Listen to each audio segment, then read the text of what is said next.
Hey, what's up guys? This is Yatterman here, and I'm going to be doing a quick deck profile of my Gravekeepers deck for Yu-Gi-Oh! I haven't done one of these before, and I've been getting more into the actual card game, so let's begin. I always start with 3 Gravekeeper Spies. That's staple, of course, because they help you get your rest of the Gravekeepers out. 3 Commandant, you can either use them as like a powerhouse of Necker Valley, or you just get them to get Necker Valley out. 3 recruiters. Recruiters are essential, of course, because they're effect, which lets you get a commandant to your hand, or a descendant, which you can use for destruction later. I run 3 descendant. If you don't run 3, it's kind of dumb in this deck because you want them to kill off your opponent's cards. 2 guard, just in case, so I can pop them back to the hand. Like XYZ summons mostly, or sinks. 1 Fossil Dyna. It doesn't really make sense to run it, but like against the current meta, it's really good because it has the ability to destroy all special summons that are out. And that's it for monsters. For spells, I run 3 Gravekeeper Steel. Some people don't like this card, some people do. I'm one of the people that does. It's useful for popping shit back to your hand from your graveyard, and Necker Valley doesn't mess with it. 2 Royal Tribute. It's fun to open with this in a Necker Valley and see your opponent get pissed. Because it completely destroys their opens. It's awesome against wind-ups because, well, they don't have anything to wind up with. And it lets you get some insight on their hands. 3 Necker Valleys, that's staple. You always want to use these. 1 Book of Moon. This is good for Spy or Guard, or if you just need to kill one of their powerhouses.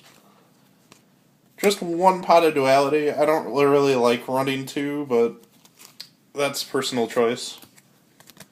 1 Dark Hole, useful for everything, except for screwing yourself over. 2 Dimensional Prisons. I love this card. It kind of sucks it's kind of expensive right now, but it's another staple card for Gravekeepers, and honestly, most decks. I run 1 Solemn Judgment and 1 Solemn Warning. These cards are both useful, but the fact that they kill your life points is kind of bad. So I usually save them for like situations like Tour Guides or Rabbits.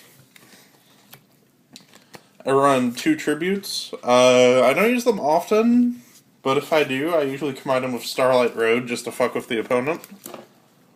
I run 2 Compulsories. Very useful. Like, this deck is more anti-meta based, which I love, because it's fun just to mess around with people. But, not everybody likes anti-meta. I do. 1 Mirror Force. Useful. 1 Bottomless. And I run 2 Fiendish Chain. It's another nice anti-meta, not anti-meta, but I guess anti-effect monster card. 1 Dark Bribe. Some people hate this because it gives your opponent a +1. I like it. I only use it when I like desperately need it, though. And last but not least, a Starlight Road, which is useful if your opponent Dark Holes or Heavy Storms you.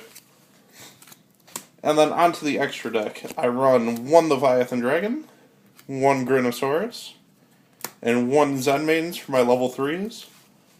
I rarely do level 3s, so I just have these just in case. But as for level 4s, I have a Utopia, which is staple, I guess, for XYZs.